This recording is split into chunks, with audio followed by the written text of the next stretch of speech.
The Coral Daily Download on Talk Sport with Coral.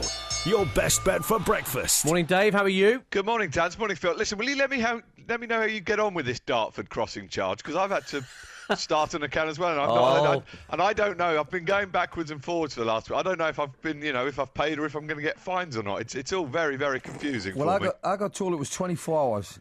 At least that's my story anyway. And it was 10 o'clock. I went across, so Ian's got to get his act together. Yeah. Listen, if we stick to that 24-hour line together, Phil, we'll be all right. When they come on to us, we'll say that we had 24 hours. I don't want you opening a book on who's going to get fined and who isn't. Let's just go on to Liverpool last night. They're out of the Champions League. First of all, before we get on to Brendan Rodgers, what about Liverpool to win the Europa League, Dave? Yeah, I mean, listen, this takes on a whole new importance, Dan, because as you've said, the winners of this season's Europa League for the first time get that Champions League spot. And let's face it, that's going to be Liverpool's best chance of really, you'd think... Well, they're only 6 points off top four. Yeah, OK, yeah, you're right, actually. And listen, and the odds but also I take your point because of the current form. And you'd expect to kick on in the new year, but... And you'd also, as I say, just in terms of Brendan himself, the importance of trying to win some silverware now. Of course, they've still got the FA Cup, but this Europa League now, and they're 12-1 shots, which puts them right at the head of the betting with the likes of Spurs, the likes of Sevilla, the likes of Napoli. So look, they are right in the mix there. But there's no getting away from it. It was disappointing. So at the start of this Champions League campaign, Liverpool would have been fairly warm order to have qualified. Albeit behind Real Madrid in that group, but we would have expected them to have finished ahead of Basel in that group. So it's been disappointing. And Phil, I know we've discussed this before, the dreaded sack race betting, the next manager. And here we are actually into December. And I mean, it sounds a crazy thing to say because, it's only been a few months, but we're into December and no Premier League manager has lost his job yet. Does that mean chairman have, become more realistic? I fear not. Two at the head of the betting are Nigel Pearson and Alan Irvine. But then it's Brendan Rodgers now into 5-1, third favourite to be the next manager out. And I hope Liverpool don't panic. I'm sure they won't. He did a great job last season, Brendan Rodgers, and this season he's being judged by how well he did last season because I think they overachieved last season personally to finish second and to get where they did. But it's just not working for them this season. And they have to now crack on, as I say, in that Europa League. They're right in there amongst the front runners. I think I've got the word overachieve written down as well, and unfortunately, you make a rod for your own back.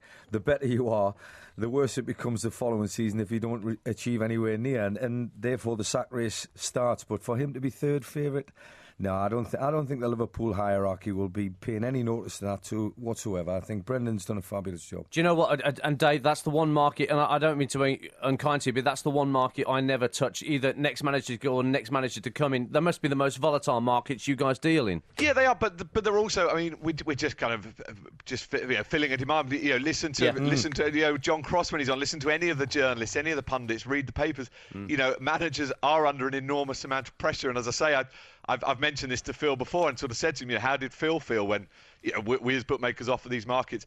I suppose the only thing I'd say, it goes with the territory, doesn't it? We're all interested. We've all got our views. Well, Manuel Pellegrini will be the same. Well, people are talking about his job being up for grabs, and and exit signs. Coming out the airport. Yeah, where they travelled over yesterday, and the I think it was the Sun or the Daily Mirror put an exit sign over his head. And I'm thinking this is crazy, absolutely crazy. But you beat me to it, Phil. They're mentioning Manuel Pellegrini. He's 25-1 at the moment in that next manager to leave market. But of course that will change tonight.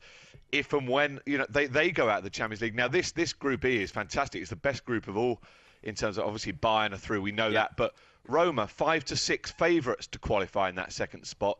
Then it's Man City 11-10 and CSKA 16-1. They can still qualify. So really everything up for grabs. In terms of the match betting, it's 6-4 Roma. That's a top price if you fancy the Italians at home. City, of course, without Aguero. What a huge blow. We know that. 9-5 shots. It's 5-2 the draw. Just, I'm getting a bit confused, chaps. Could Man City theoretically qualify with a draw? Yes. So it's not a must-win game. A score as such. Draw. A 0-0 isn't good enough, I don't think. But a score draw takes them through. But that depends on what Suska do against Bayern tonight. And you're giving the prices. I like this. Well, no, but I was looking at all these permutations and thinking, because there is a difference obviously between City to win and City to qualify on their odds. But am I also right in saying that City could win tonight and still go out? Well, there are some cruel people suggesting that there should be somebody sat next to Manuel Pellegrini tonight, keeping him abreast of exactly what's required, given what happened last season when they didn't score enough goals to finish top. And I mean, going on to that thing, actually, you look at another team who, scoring 6 last night might have been a stretch for Arsenal, although the way John Cross spoke, perhaps they could have done, but Arsenal are 28-1 shots in the outright, and the reason that's bigger, than perhaps it should be given their performance, because they are in that group where they are going to face one of the group winners in the next stage. No such concerns for Chelsea. I mean, they're 5-1 third favourites to win the outright, and I mean, how seriously Jose Mourinho will take tonight, we'll have to wait and see. I mean, they are 4 to 5 shots to win. Well, there's the integrity of the competition, because Sporting need the win to keep ahead of Schalke in that group, because Schalke go to Maribor tonight. Roberto Di Matteo, we all know, desperate to get a win there to try and leapfrog Sporting. So Jose Mourinho's, he's got to put it in tonight for the sake of the competition, although he could argue, hang on, I've done my bit, I've got my team through. Yeah, again, Phil, actually be interested in your take, because, I mean, Jose Mourinho's never going to send a team out that's, going to be anything less than 100% motivated. But Phil, can Jose quite rightly say, well, look, I've got big Premier League game coming up this weekend.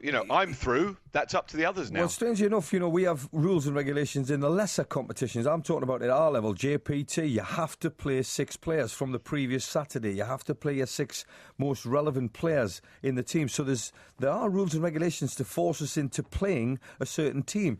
Nothing applies in the Champions League because everybody thinks it's so important. Yeah. Interesting. Listen, Dave, we've got to leave it there. Thanks so much for your time, as always, mate. Dave Stevens, our mate from Coral, and, of course, Manchester City in Rome. It's live on TalkSport tonight. Jim Proudfoot and Danny Higginbottom, your commentary team. We'll have a chat with Steve Lomas about City's prospects in a little while on the Alan Brazil Sports Breakfast. The Coral Daily Download on TalkSport with Coral. Your best bet for breakfast.